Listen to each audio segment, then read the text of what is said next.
नमस्कार दोस्तों, स्वागत है आप सभी को। आज हम लोग मिडवाइफरी टॉपिक देखने जा रहे हैं, जो कि आपके एग्ज़ाम के लिए सबसे ज़्यादा पूछे जाने वाला टॉपिक है और आप सब के लिए ये बहुत ही महत्वपूर्ण टॉपिक है। जैसे कि हमने आपको कल ही बता दिए थे कि आप लोगों का नया जो टॉपिक है उसका क्वेश्चन होंगे, जो भी इम्पोर्टेंट क्वेश्चन है, जो भी एक्सपेक्टेड क्वेश्चन है आपके एग्ज़ाम में आने वाले, वो सारे क्वेश्चन हम लोग देखेंगे। सारे क्वेश्चन हम लोग लगभग एक टॉपिक का देखेंगे, लेकिन हम आपको बता देंगे कि कौन सा क्वेश्चन इसमें आने की ज़्यादा चांसेज है। साथ ही जो पूछा गया है बीटीएससी एएनएम में, उसका भी हम जिक्र करते हुए चलेंगे। तो चलिए स्टार्ट करते हैं बिना देरी किए हुए। और जो कैंडिडेट अभी तक क्लास नहीं ज्वाइन किए हैं, वो सारे कैंडिडेट इस नंबर पर कॉल करके व्हाट्सअप करके क्लास में जुड़ जाइए, क्योंकि वैकेंसी का जो नोटिफिकेशन है आपको इस महीना में कभी भी देखने को मिल सकते हैं।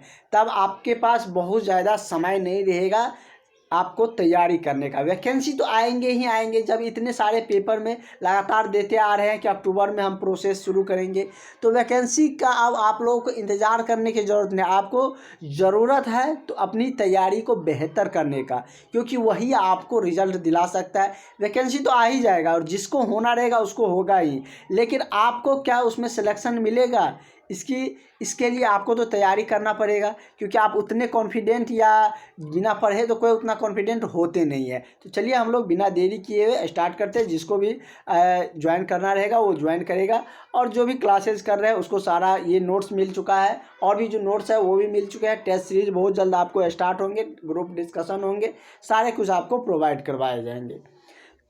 तो इसमें फर्स्ट क्वेश्चन हम लोगों का आ रहा है कि फुनिस का मतलब क्या होता है।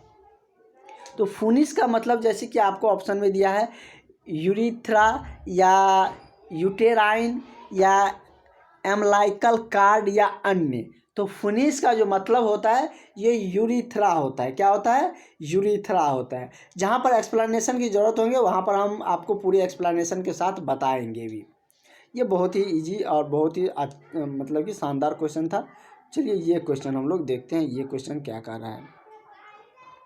कह रहा है कि निम्न में से कौन सा कारण भारत में माँ की मृत्यु दर का महत्वपूर्ण या अत्यधिक प्रभावित करता है। ऐसा कौन सा कारक है जो माँ के मृत्यु दर को सबसे ज़्यादा प्रभावित करता है। जैसे कि दिया गया है ऑप्शन में कि एनीमिया, टॉक्सीमिया, संक्रमक या हैमरेज, टॉक्सिन या एमनिया। तो कौन सा ऐसा संक्रमण है जो माँ के मृत्यु दर को सर्वाधिक या सबसे अधिक प्रभावित करता है। तो वो क्या है? हैमरेज। क्या होता है? हैमरेज होता है। एक और आपसे क्वेश्चन इस पे पूछे जाते हैं और आपके एग्ज़ाम में भी आ चुका है कि महिलाओं में जब गर्भधारण करते हैं तो उसके मृत्यु दर का सबसे प्रमुख कारण क्या है। जैसे उसमें रहेगा हैमरेज, एनीमिया, संक्रमण, स्तन कैंसर। तो आप उसको क्या आंसर करिएगा? तो आप सबको पता है, सिर्फ इंडिया नहीं पूरे वर्ल्ड लेवल पर स्तन कैंसर बहुत ज़्यादा मृत्यु का कारण बना हुआ है अभी के सिनारियों में। तो उसके बारे में और डिटेल्स जहाँ पर क्वेश्चन आएंगे उस पर हम लोग और भी बहुत सारा चर्चाएं करेंगे भी। आगे का क्वेश्चन देखते हैं, ठीक है। नेक्स्ट क्वेश्चन हम लोगों का कह रहा है कि अम्बिलिकल कार्ड की लंबाई होती है। कितना लंबाई होता है अम्बिलिकल कार्ड का, इसके बारे में हम एक बार चर्चा भी किए हुए थे। तो इसकी लंबाई जैसे 75 सेंटीमीटर, 25 सेंटीमीटर, 10 सेंटीमीटर या 50 सेंटीमीटर। तो अम्बिलिकल कार्ड की जो लंबाई होते हैं वो 50 सेंटीमीटर होते हैं। कितना होते हैं? 50 सेंटीमीटर होते हैं। तो इसका करेक्ट आंसर क्या हो जाएगा? आपका ऑप्शन नंबर डी हो जाएगा। वही नेक्स्ट क्वेश्चन आपका कह रहा है कि गर्भ के अंदर शिशु की मृत्यु एक्सरे में दर्शाता है। जैसे कि गर्भ धारण किए रहते हैं कोई भी महिला, तो उसमें एक्सरे के माध्यम से ही पता चलता है, और कितने महीने में जाकर भ्रूण की हृदय गति दर मापा जाता है। ये आपका बीटीएससी में पूछा गया क्वेश्चन है। 5 जनवरी को पूछा गया है, फर्स्ट शिफ्ट 5 जनवरी 2024 को। तो कितने महीने बाद जब बच्चा गर्भ में रहते हैं तो उसका जो हृदय का जो गति है वो सुनाई देने लगता है। तो ये क्वेश्चन हम एक बार आपको करवाए थे, क्योंकि हमने मिडवाइफरी का भी कुछ क्वेश्चन आपको करवाए हुए हैं। तो हमने वहाँ पर बताए थे कि 6th मंथ में सुनाई देने लगते हैं। तो ये आपको बीटीएससी में पूछा हुआ क्वेश्चन है। जहाँ पर जिससे रिलेटेड क्वेश्चन का आएगा वहाँ पर हम आपको डिटेल्स में बता देंगे। ये क्वेश्चन आपको आया हुआ है और वो भी नोट्स से आया हुआ क्वेश्चन है, ठीक है। इसलिए हम आपको कहते हैं कि आप हमसे पढ़ के जाइएगा, आपके एग्ज़ाम निकालने की जो गारंटी है वो हम लेंगे, निश्चित रूप से आपका एग्ज़ाम निकलेगा। कह रहे कि गर्भ के अंदर शिशु की मृत्यु एक्सरे में क्या दर्शाता है? मॉन्स्टर को या बुद्धि स्थित को या हाइपरफ्लैक्शन ऑफ स्पाइन को या हाइड्रोसिफिलिक को? तो क्या चीज़ को मतलब कि इंडिकेट करता है? जैसे कोई चीज़ का इंडिकेशन होता है ना, जैसे क्या कि मतलब कि रोड पे आप जाते हैं तो वहाँ पर बहुत सारा रोड पे है या सड़क पे कहीं पर ऐसे आपको एरो का चिन्ह बना हुआ था, रेड कलर से लिखा रहता है, तो कुछ खतरा का निशान होता है। तो उसी तरीके से बहुत सारा इंडिकेशन होते हैं, जैसे कि और भी बहुत सारे होते हैं। जैसे कि रोड है तो इस तरीके से उसका इंडिकेशन है, पुल बना हुआ है तो ऐसे ऐसे रहता है। इस तरीके से बहुत सारा इंडिकेशन होता है, मतलब उसको सूचित किया जाता है। तो वही कह रहा है कि जब गर्भ के अंदर शिशु की मृत्यु हो जाती है तो वो एक्सरे में कैसे दर्शाता है? तो कैसे दर्शाया जाता है उसमें? तो हाइपरफ्लैक्शन ऑफ स्पाइन के जरिए। कैसे? तो हाइपरफ्लैक्शन ऑफ स्पाइन अगर एक्सरे में प्रदर्शित होता है तो पता चल जाता है कि शिशु की मृत्यु हो चुकी है गर्भ के अंदर ही, ठीक है। तो इसका करेक्ट आंसर क्या हो जाएगा आपका? तो ऑप्शन नंबर आपका सी हो जाएगा, ठीक है। और ये जो टॉपिक है ना आपके एग्ज़ाम के दृष्टि से बहुत ही महत्वपूर्ण टॉपिक है। इस टॉपिक से ही आपको ज़्यादातर क्वेश्चन, सबसे ज़्यादा यदि पूछे जाने वाला टॉपिक कहिएगा तो मिडवाइफरी है। थोड़ा सा इसको पढ़ने में इंटरेस्ट जगाइए। हम उतने आसान में, उतने क्लियरिटी के साथ आपको समझाएंगे कि आपको रटने की ज़्यादा ज़रूरत नहीं पड़ेंगे। अभी बता रहे हैं, फिर कभी रिवाइज करवाएंगे, एक बार और थोड़ा क्वेश्चन हुआ था, तो इस तरीके से हम आपको रिपीटेशन भी करते रहेंगे कि आपको रटने की ज़्यादा ज़रूरत ना पड़े। जितना हम आपको क्लास में करवाए वो आपको सारे एग्ज़ाम तक माइंड में रहे, उस तरीके से हम आपको एक्सप्लेन करते हुए भी चलेंगे और पूरी समझाते हुए सारा ऑप्शन को, सारा क्वेश्चन को समझाते हुए भी आगे बढ़ेंगे। भले एक दिन में बहुत ज़्यादा क्वेश्चन नहीं होगा, लेकिन जितना होगा उतना आपको पूरे क्लियरेंस से होगा। अब एक दिन में बहुत ज़्यादा क्वेश्चन करवा दिया और उसमें से 5 भी याद नहीं रहा, तो ऐसे क्वेश्चन करने से क्या फ़ायदा? मेन तो वो है कि आप जितना पढ़िएगा वो आप एग्ज़ाम में बना कर कितना आते हैं, वो आपको मेन फैक्टर है, क्योंकि सिलेक्शन तो आपको वहाँ से लेना है। तो इसलिए आपको पूरे एक्सप्लेनेशन के साथ बताएंगे ताकि आपको एग्ज़ाम हॉल में कन्फ्यूजन बिल्कुल भी नहीं रहे कि इसका ऑप्शन ए होगा या बी होगा। तो चलिए नेक्स्ट क्वेश्चन हम लोग देखते हैं। कह रहा है कि लियोटिनाइसिंग हार्मोन में सहायक है। आपको पता है कि हमारे शरीर में बहुत सारा हार्मोन है, हड्डी में भी हार्मोन रहता है, बहुत सारा हमारे बॉडी में भी बहुत सारे हार्मोन रहते हैं। तो वही कह रहा है कि लियोटिनाइसिंग जो हार्मोन है वो क्या चीज़ में सहायक होते हैं? तो जैसे कि इसमें हमने आपको बताए थे कि माँ के दूध में कौन सा हार्मोन होता है, वो भी हमने आपको बताए हुए हैं। नामक एक हार्मोन होता है। उसके बाद इसमें है कि लियोटिनाइसिंग हार्मोन सहायक है। किस में सहायक होते हैं? माँ के दूध को स्रावित करने में, इसमें तो होगा नहीं। ओवम को परिपक्व बनाने में, या कार्पस ल्यूटियम को बनाने में, या ग्राफिक फॉलिकल को बनाने में। तो लियोटाइसिंग जो हार्मोन होते हैं वो किस में सहायक होता है? तो ओवम को परिपक्व बनाने में। क्या चीज़ में? तो ओवम को परिपक्व बनाने में लियोटिनाइसिंग हार्मोन सहायक होते हैं, उसमें हेल्प करता है। तो इसका करेक्ट आंसर आपका क्या हो जाएगा? ऑप्शन नंबर बी हो जाएगा। और माँ के दूध में जैसे कोलेस्ट्रॉल होते हैं, कौन से हार्मोन होते हैं, किस तरीके से मतलब कि स्तनपान करवाए जाते हैं, वो हमने आपको बताए हुए है। कम्युनिटी हेल्थ नर्सिंग का जब हम क्लास ले रहे थे तो उसमें हमने आपको बहुत डिटेल्स में आपको बताए थे। वहाँ पर हमने आपको थ्योरी में लिख कर भी दिए थे कि WHO का क्या गाइडलाइंस था। WHO ने स्तनपान को लेकर, माँ के दूध को लेकर क्या गाइडलाइंस जारी किए हैं, कितनी कैलोरी की ज़रूरत है। तो वो सब आप क्लास, यदि जिसका छूट गया है वो क्लास ज्वाइन करिएगा तो वो सारे क्लास आपको मिल जाएंगे। आपको चिंता बिल्कुल भी नहीं करना है। चलिए हम लोग आगे का क्वेश्चन कंटिन्यू करते हैं। कह रहा है कि मासिक धर्म कितने दिनों पर होता है?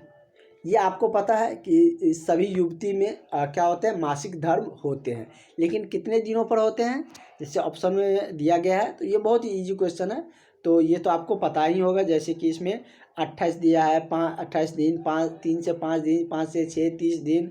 तो एवरेज हम लोग मंथली मासिक धर्म माना जाता है, मंथली पे एक मंथ, तो मंथली को 28 दिन में काउंट करते हैं। अब आप लोग 28 दिन में जियो वाले महीना मत पकड़ लीजिएगा कि जियो वाला 28 दिन होता है तो सारा महीना 28 का ही होता है, मतलब एवरेज मान के चलते हैं 28 दिन, ठीक ना। तो मासिक धर्म जनरली कितने दिनों पर होते हैं, तो 28 दिनों पे, ठीक है। इससे बचाव मतलब कि इसको अच्छे से, मतलब कि कोई इन्फेक्शन ना हो, वो सारे क्या सब यूज करना चाहिए, वो सब हम आपको एक क्लास में पूरी डिटेल्स में बता देंगे। अगला है कि वाइनोविलर ट्विंस का विकास होता है। वाइनोविलर ट्विंस के बारे में हम जब आपको प्लेसेंटा वाला जो थ्योरी का क्लास ले रहे थे, तो वहाँ पर इसका फिगर भी दिखाए थे, वहाँ पर उसकी डिटेल्स बताए हुए भी, यहाँ पर भी हम आपको पूरी डिटेल्स में चर्चा करेंगे। कह रहा है कि वाइनोविलर ट्विंस का विकास कहाँ पर होता है, मतलब कि होता है कैसे, मतलब 2 ओवम और 2 शुक्राणु में, या 1 ओवम 2 शुक्राणु में, 2 ओवम या 1 शुक्राणु में, इस तरीके से ऑप्शन दिया गया है। तो इसका करेक्ट आंसर क्या हो जाएगा, तो वाइनोविलर जो ट्विंस होता है ना, उसका विकास 2 ओवम और 2 शुक्राणुओं में होता है। कहाँ पे होता है, तो 2 ओवम और 2 शुक्राणु में। तो इसका करेक्ट आंसर आपका क्या हो जाएगा, ऑप्शन नंबर आपका ए सही हो जाएगा। ईडीडी कह रहा है कि ईडीडी का तात्पर्य क्या है, तो चलिए इसके बारे में भी हम चर्चा करते हैं। ईडीडी के बारे में, इसका कि फुल फॉर्म भी आपको बताते हैं, साथ ही इससे क्या होते हैं इसके बारे में भी हम लोग जानते हैं पूरी डिटेल्स में। ईडीडी का फुल फॉर्म और इसका तात्पर्य आप लोग बहुत सारे कैंडिडेट जानते भी होंगे। ई से होता है एक्सपेक्टेड, क्या होता है, एक्सपेक्टेड। एक्सपेक्टेड मतलब क्या होता है हिंदी में, संभावित। एक्सपेक्टेड डेट ऑफ डिलीवरी, क्या होता है, एक्सपेक्टेड डेट ऑफ डिलीवरी मतलब क्या, प्रस्तुति की अपेक्षित तिथि, या और भी आसान भाषा में समझ सकते हैं तो बच्चा, मतलब कि बच्चे के जो जन्म लेने की संभावित जो तिथि है वो, जैसे ऑप्शन में आप क्या क्या दिया है, इसका फुल फॉर्म क्या होता है, तो एक्सपेक्टेड, इसे एक्सपेक्टेड मतलब संभावित, डेट मतलब तिथि, ऑफ डिलीवरी, डिलीवरी मतलब क्या, प्रसव कह लीजिए, प्रसूति कह लीजिए, या बच्चा होने की जो संभावित तिथि है वो कह लीजिए, ये भी कर सकते हैं। तो ऑप्शन में आपका क्या दिया गया है, ऑप्शन में दिया गया है कि प्रसव की संभावित तिथि, उसके बाद है प्रसव पूर्व देखभाल, गर्भ अवस्था की अवधि, प्रसव पश्चात देखभाल, तो क्या होगा, एक्सपेक्टेड डेट ऑफ क्या है, डिलीवरी मतलब क्या, प्रसव की संभावित तिथि। तो ये इसका मतलब अर्थ होता है, और इसका फुल फॉर्म भी हम आपको बता दिए।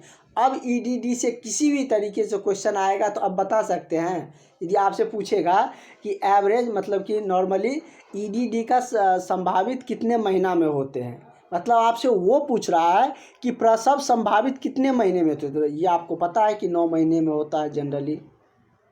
तो कैसे भी आपको क्वेश्चन पूछे, आप उसका अर्थ समझे रहिएगा तो निश्चित रूप से आपको चीज़ें आ जाएगा। अब ईडीडी का मतलब समझ गए, तब इसके बारे में तो समझाने की ज़रूरत ही नहीं, वो इसके बारे में आप लोग और बहुत ज़्यादा डिटेल्स में जानते हैं। इसका सिर्फ आप लोगों को समझाना था, तो ईडीडी का अर्थ समझाना था, वो हम आपको समझा दिए। ठीक है, आगे बढ़ते हैं, कोई दिक्कत होगा नहीं अब इसमें, इससे रिलेटेड कोई क्वेश्चन आएगा अब उसको फोड़ के आइएगा अब आप लोग एग्ज़ाम में। इस तरीके से जहाँ पर एक्सप्लेनेशन की ज़रूरत होंगे वहाँ पर पूरी आपको थ्योरी पूरा एक्सप्लेनेशन मिलेगा। यहाँ पर ज़्यादा ज़रूरत नहीं था, लेकिन जहाँ पर ज़्यादा ज़रूरत होता वहाँ पर लिख कर थ्योरी हम आपके जो ग्रुप है क्लास वाला उसमें दे देते हैं। आपको बहुत सारा वो थ्योरी वाला जो नोट्स है वो भी मिला हुआ है ऑब्जेक्टिव के साथ साथ, वो डे बाय डे क्लास के अनुसार मिलते रहते हैं। अगला है कि कोरियोनिक गोनेडोट्रॉफिन उत्पन्न होता है। कोरियोनिक गोनेडोट्रॉफिक उत्पन्न कहाँ होता है, ओवरी में, गर्भाशय में, या साइटोट्रोफोब्लास्ट में, या थायराइड ग्रंथि में। तो कोरियोनिक जो गोनेट्रॉफिन उत्पन्न होता है वो कहाँ होते हैं, तो ये आपका साइटोट्रोफोब्लास्ट में होता है। तो इसका करेक्ट आंसर क्या हो जाएगा? आपका ऑप्शन नंबर सी सही हो जाएगा। ठीक है, नेक्स्ट क्वेश्चन हम लोग देखते हैं। आपका अगला क्वेश्चन कह रहा है कि प्रसव संबंधित संकटावस्था के लिए एक उदाहरण है। जब प्रसव का समय आता है, प्रसव क्या होता है अब आपको बता दिए, जो डिलीवरी का जो समय होता है उसको प्रसव कहते हैं। जब मतलब कि बच्चा होने वाला रहता है वो प्रसव की मतलब कि समय होते हैं। तो वही कह रहा है कि उससे संबंधित, प्रसव से संबंधित संकट अवस्था क्या हो सकता है, उसका उदाहरण आप बताना है आपको एक। जैसे क्या? गर्भाशय में सूजन आ जाना, ये प्रसव से संबंधित संकट है या उससे रिलेटेड प्रॉब्लम है, या प्रातः वमन होना, या गर्भाशय का फट जाना, या गर्भाशय में अमीनिया हो जाना।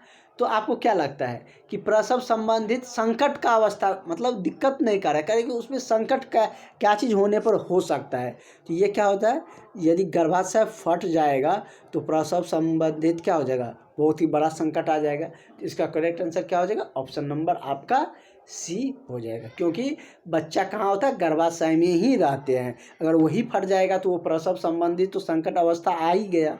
तो इसका करेक्ट आंसर क्या हो जाएगा? ऑप्शन नंबर सी हो गया। आपको इस टॉपिक में हम आपको उतना बर्डन नहीं लगने देंगे, क्योंकि आप सबको यही टॉपिक भारी लगता है। इस टॉपिक में एक एक चीज़ हम आपको बताते हुए चलेंगे, जिससे कि आपको बहुत ज़्यादा रटने की ज़रूरत ना पड़े, आप चीज़ों को समझें ताकि आपको ज़्यादा दिनों तक एग्ज़ाम तक आपके माइंड में रहे। क्योंकि रटा हुआ भूल सकते हैं, लेकिन समझा हुआ आप जल्दी नहीं भूलिएगा। अगला है कि मासिक धर्म के साथ ज़्यादा दर्द है, मतलब मासिक धर्म के साथ ज़्यादा दर्द और कहाँ कैसे होता है, मतलब कि कहाँ होता है? मीनोपॉज में, या मीनोरेजिया में, या एमेनोरिया में, या डिस्मीनोरिया में। तो मासिक धर्म के साथ जो ज़्यादा दर्द होता है, ये सब क्वेश्चन आपको आता भी होगा आप सबको। तो ये कहाँ होते हैं ज़्यादातर? तो डिस्मीनोरिया में होता है। कहाँ होता है? तो ज़्यादा दर्द मतलब कि मासिक धर्म के साथ डिस्मीनोरिया में ज़्यादा दर्द होते हैं। तो इसका करेक्ट आंसर क्या हो जाएगा?